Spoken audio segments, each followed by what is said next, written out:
One of the things that I really struggled with, especially since I do, tips and just teach people about business, running successful businesses, making money in your business, having a profitable business. I really struggled with this whole like, does God think that's okay? Like, is it okay to like want to have a profitable or successful business? And I realized reading through the Bible, like, especially if you go Old Testament, like, a lot of those people were very wealthy. Like, Job was the wealthiest person in his entire area. He had like thousands of animals. He had everything. He was the wealthiest person around. So the thing is that God's not saying like you have to live in poverty to, be his follower. The thing is that we tend to, in this society, make money everything. Money becomes our master. And in my case, money was absolutely my master. I grew up with parents who worked all the time.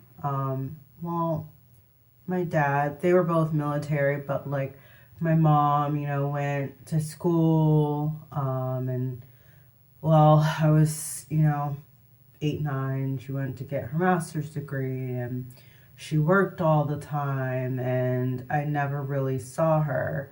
And then I became that to my kids. I had my children very young. I had my first son when I was 19, and I was in poverty. And I had to, make a way for us. So I was in college when I had my first two kids. I had two sons by the time I was 21. Graduated college when I was 21 and was, interning, working part time, school full time. And then when I graduated, I was working, and then my career took off, and literally I lived to work. I lived to work. And for me, I thought that as long as I was putting my kids in good schools, as long as I was buying them all the material things that they wanted, as long as they lived in, nice houses and, had all the material things, and like, okay, they must know that I love them and like I'm doing the right thing, right? And that was dead wrong. And my kids felt very neglected, and that just kind of goes to show how I had made money my master. And it wasn't like me being like evil and like corrupt and like, ooh, I'm gonna like rob you for money and like be deceitful and anything like that. But it was literally like I put money above my own children. I put money above everything. Like I literally have the word hustle tattooed on me because I was like, girl boss, hustle culture, all of it. Like, I'm gonna make this money. I have all these goals. Like, I had a super successful career. And like, that really defined me. But you can't serve two masters. You can't.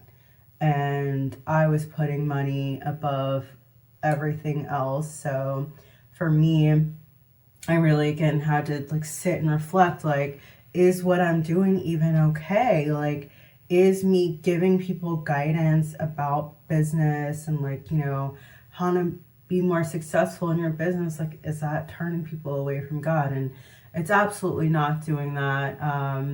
Again, it's making sure that God is first, making sure that the kingdom of God is always your first priority. And then yes, like, can you be successful in your business? Again, Job was a very successful man. There are lots of very successful people in the Bible who were righteous, but it does become difficult because once you start getting a taste of that, and especially in this society, the nice cars and the big houses and the trips and the designers and all this stuff, it's easy to get sucked into that, and it's easy to put that above everything else. So Long story short, I just want to again glorify God, and for me, my purpose is uplifting others, and that means that, helping women with the knowledge that I gained because I had a very successful career in a male dominated industry that most people don't have. I spent 12 years in, corporate automotive at some of the biggest companies in the country and the world even. Um, and so I think would be doing a disservice to women if I didn't pass that knowledge along. And I think that's my purpose. But again, like I feel like, okay, I'm not like going against God by promoting like how to be successful as long as you don't make that like the only thing you care about. You have to put God first in everything that you do. And I mean, a successful business for me, like, are you giving back? And I'm not talking about like, hey, I want a tax write off for donating to charity. Like, in your business, what are you doing to truly give back to those in need? Are you truly like looking around at the community and seeing like how you can be of service? And if you, own your business, run your business, like your employees, if you have employees, like how are you treating them? Like, are you, leading with love and compassion and empathy in everything that you do? So again, I've just really struggled with how do I serve God and use all these gifts, all these experiences, all these, talents, because they're all from Him, everything down to, my ability to do makeup. It's from Him. And so I want to make sure that everything that I do at all time, like, uplifts Him. And even with makeup, like, I talked about this before, like, I really struggled with, like, should I stop wearing makeup? Like, should I stop? Because I don't want, I mean, God, like, each of us are His creations. And He took His time and He knows us, like, down to the number of hairs on our head. And then for me to be like, yeah, you made me like this, but I really think that I should have, like, a more snatched face and, like, all these things. So I really struggled. Again, I, like, took some time away from social media because I'm like, should I come back and like only have my natural hair and like not wear makeup? Like, what do I do? But again, like, God gave me these gifts. He gave me these talents for a reason. And for me, I had to learn to love myself because my love for makeup came from being made fun of for how I looked in school. And I hated how I looked. So I like started putting on a bunch of makeup hoping that people would stop like teasing me and calling me ugly. And then they said that I was ugly and hiding it with makeup. So it made it like probably even worse.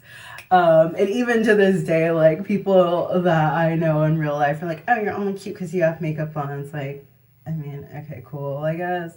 I don't know. So I had to learn to love myself the way that God created me. And that has been a journey just because of what I experienced, being teased for my appearance for so long. But I do love, how I was created, and I'm finally at the point where like, okay, like I'll go outside with makeup, I'll do whatever. Like, and I used to be the girl who like literally wore a full face of makeup to go grocery shopping even. Like, it was bad.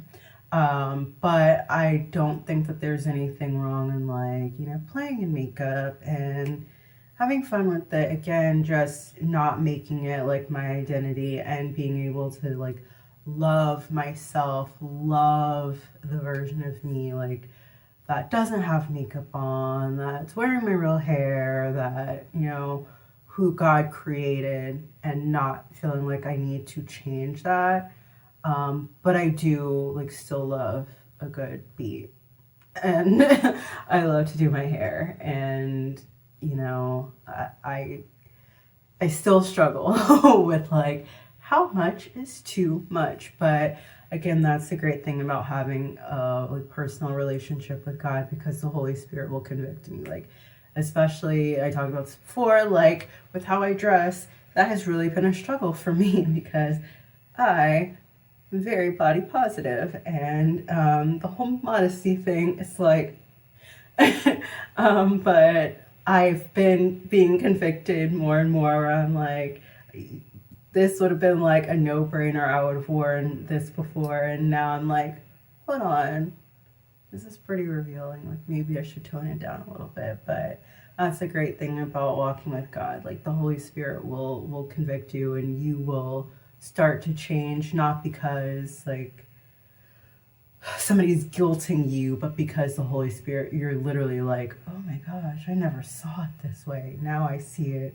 in a whole different way, and I want to change it up. But I just like talked about 10 different things. But again, I just want to say that you can have a successful business, you can, you know, do all these things. Just don't make it your identity. Don't make chasing a bag like your life. Don't make trying to be the baddest B word in the room your life, because again, like especially when we talk about beauty and what society says beauty is when it comes to women is totally not accurate at all. Beauty really does come from inside. You can have all the surgery, you can have all the makeup, all the hair, all the everything, and if your soul is ugly, it doesn't matter if you're the most beautiful woman in the world on the outside. So, but yeah, just a lot of things that I've been thinking about lately that I thought that I should share with everybody, because I think that a lot of us are going through a lot of the same things just based on what I'm seeing on social media.